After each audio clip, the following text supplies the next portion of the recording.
Margaret Chen had waited 30 years for this moment. At 50, her silver-streaked hair caught the moonlight as she stood before the decaying Victorian mansion on Blackwood Lane, the house where everything had been taken from her. The year was 2024, and Margaret had finally returned to Salem, Massachusetts, not the tourist trap Salem of witch trials and Halloween festivities, but the forgotten outskirts where old money and older secrets festered in colonial homes. 30 years ago, she had been a promising young architect, newly married to David, working on the restoration of the historic Ashford estate. But Catherine Ashford, the mansion's cruel matriarch, had other plans. Catherine wanted David for her granddaughter, Veronica, wanted the prestige of his rising political career in their family. What followed was a nightmare Margaret had spent decades trying to forget. Catherine had orchestrated everything. The falsified documents that made Margaret appear unstable, the planted evidence of infidelity, the witnesses who lied in court. David, weak and ambitious, had abandoned her without a fight. Margaret lost everything. Her husband, her career, her reputation, even custody of her unborn child, the child she'd miscarried from the stress. Margaret had rebuilt her life slowly, painfully, in California. She became a successful interior designer, though she never married again. But she never forgot. She'd waited, watching from afar as karma began its slow work. David's political career had imploded in scandal. Veronica had died young in a car accident, and now Catherine Ashford lay dying in the very mansion where she'd plotted Margaret's destruction. But Margaret hadn't come for Catherine. Death was coming for the old woman soon enough.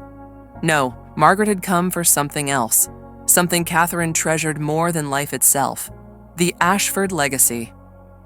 Margaret had purchased the neighboring property through a shell company months ago. She'd learned that Catherine, now 92 and bedridden, had one final obsession: preserving the Ashford estate as a historical landmark, ensuring her family name lived forever in Salem's prestigious history. The mansion's deed, Margaret discovered, had a fatal flaw, a clause from 1887 that Catherine's lawyers had missed. If certain historical violations occurred on the property, ownership could be challenged. Margaret had spent months researching, planning, becoming an expert in Massachusetts property law and historical preservation codes. Tonight, Margaret would begin her revenge. She moved silently through the overgrown garden, her black clothing making her invisible against the autumn darkness. The current staff was minimal, just one overnight nurse for Catherine. Margaret had made sure of that, sending anonymous reports about code violations that had forced the estate to downsize. The mansion loomed above her, its windows like dead eyes. Margaret felt a chill that had nothing to do with the October air. This place was genuinely haunted, not by ghosts, but by the cruelty that had soaked into its walls over generations. She reached the east wing, where old blueprints showed a forgotten root cellar. Using her architectural knowledge, Margaret had identified the mansion's structural weak points. Over the next months, she would systematically undermine them, causing the damage to appear natural: settling, water damage, foundation issues. The Historical Society would condemn the building. The Ashford Legacy would crumble to dust. But tonight was just reconnaissance. Margaret pried open the cellar door, its hinges screaming in protest. She froze, listening. No response from the house above. She descended into darkness, her flashlight revealing stone walls thick with moss and shadow. That's when she found them. Hidden behind a false wall she'd noticed on the original plans were dozens of boxes, documents, photographs, journals. Margaret's hands trembled as she opened the first box. Inside were love letters, legal papers, and photographs from the 1920s, and a diary. Catherine Ashford's diary. Margaret sat on the cold stone floor and read. What she discovered made her blood run cold and changed everything.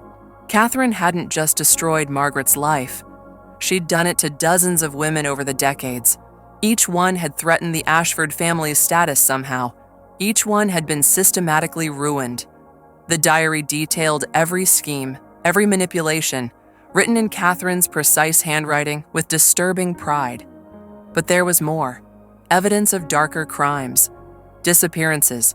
A maid in 1956 who'd known too much. A business rival's daughter in 1978 who'd rejected an Ashford son's advances.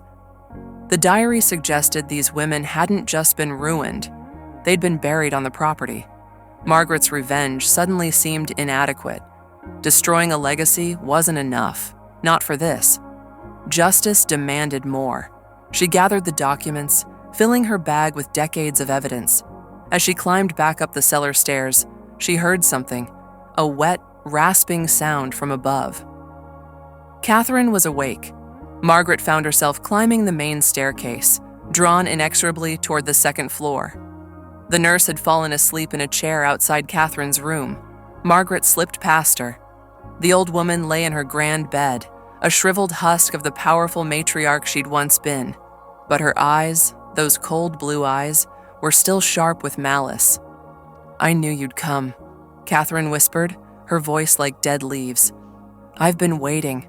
Margaret stood over her, the diary in her hands. "I found everything."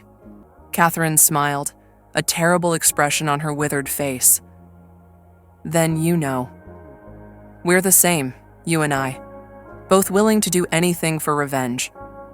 "No," Margaret said quietly. "We're nothing alike. You destroyed lives out of pride. I'm going to expose you out of justice." She dropped the diary on Catherine's chest. "The police will be here tomorrow. They'll excavate the property. They'll find the bodies. The Ashford name won't be legendary. It'll be infamous. A warning about unchecked power and cruelty." Catherine's face contorted with rage and terror. Her skeletal hand clutched at the diary. "You can't. My heart." The old woman's body convulsed. Monitors began beeping frantically. The nurse rushed in. Margaret walked out into the night as chaos erupted behind her. By the time the sun rose, Catherine Ashford was dead, and Margaret had already delivered copies of the evidence to the police, the press, and the Historical Society. The excavations began within days. They found 5 bodies on the Ashford property. Margaret never returned to Salem. She didn't need to. Sometimes, she thought, the best revenge isn't destroying your enemies. It's ensuring the truth finally speaks louder than their lies.